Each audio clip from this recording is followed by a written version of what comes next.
everybody, Roger here again. It's been a while since my last video post, but I'm going to be heading out on a bit of an adventure here, and just follow along and see where I'm going.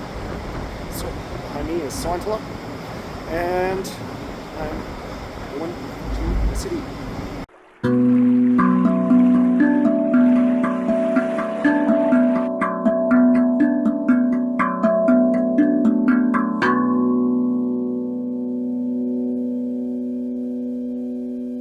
And I am on board the Quadra Queen 2. And this is the end of the Quadra Queen 2's life, but I grew up with this as our ferry. Our modern ferry is the Island Aurora, and it is currently in service, and this is the last time we will ever see the Quadra Queen 2. So let's go take a look at the Quadra Queen 2. So there was always narrow stairs. I didn't realize how tight the spaces were on the car deck until we got the Island Aurora, but I always thought the Quadra Queen was pretty spacey back in the day. You get your exercise going up the stairs. And then you come into this big open sitting area. There was actually two sitting areas when I was a teenager going to school.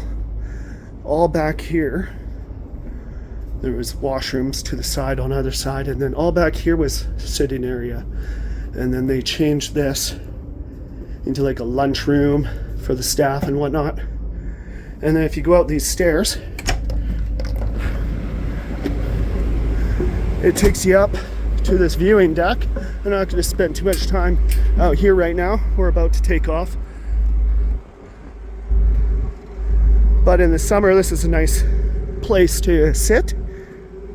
And again, over there is Kivisari, or Haddington Island, and the town of Sointula on Malcolm Island, here on the Quadra Queen 2. Let's go take a look inside before I go head back to my truck. Just a quick view from up above, and the water churning, and Port McNeill off in the distance. Away we go.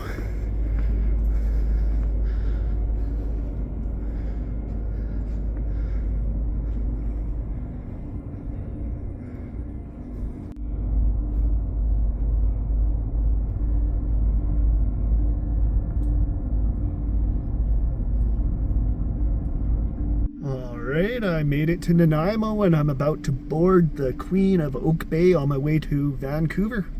So I'll show you once I'm on board. And there we have the city of Vancouver in the distance. We're going to be entering into Horseshoe Bay Ferry Terminal here pretty quickly.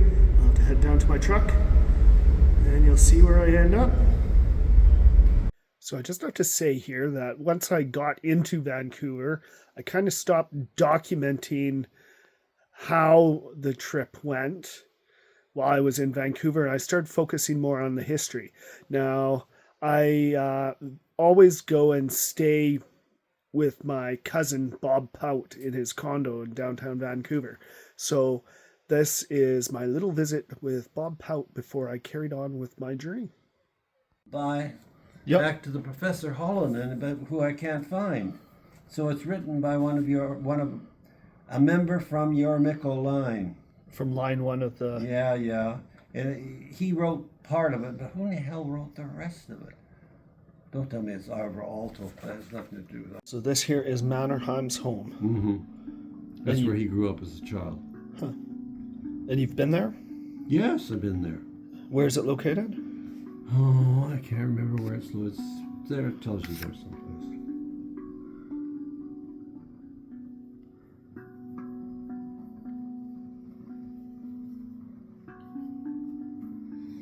It's a museum nowadays, of course. Oh, yeah.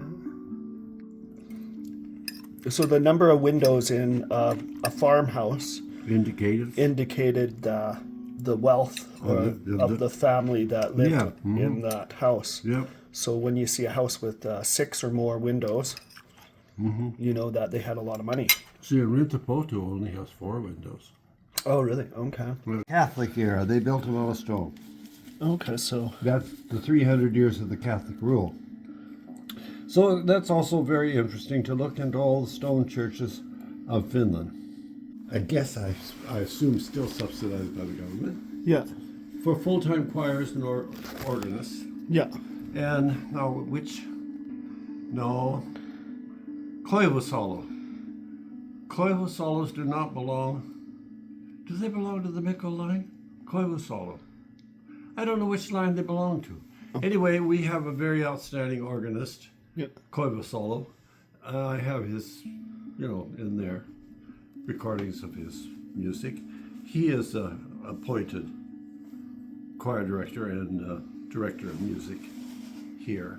So this is a typical old-time Finnish home.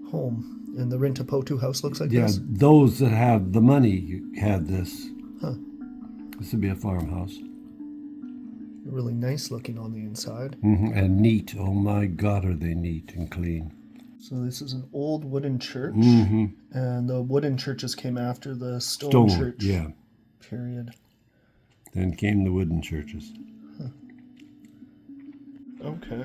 And every Finnish Christmas tree has one of these? Well, they should have. And they only live in Turku Castle? They only live in Turku. And the big story behind them, and I forgot what they're called. Looks like a gnome of some sort. Yeah, he's a special little gnome. He's a special guy. Huh. And he's part of, the Finnish fairy tale and stories that you tell your kids when they're little about these little guys there. Yeah. Huh. So here I am at Pacific Central Station in downtown Vancouver, Canada, and I'm on my way to catch the Amtrak train down to Bellingham, Washington. And this is my first time going to the United States in 10 years. So yeah, I got my passport here. Let's go see what it's like riding the train to Bellingham, Washington.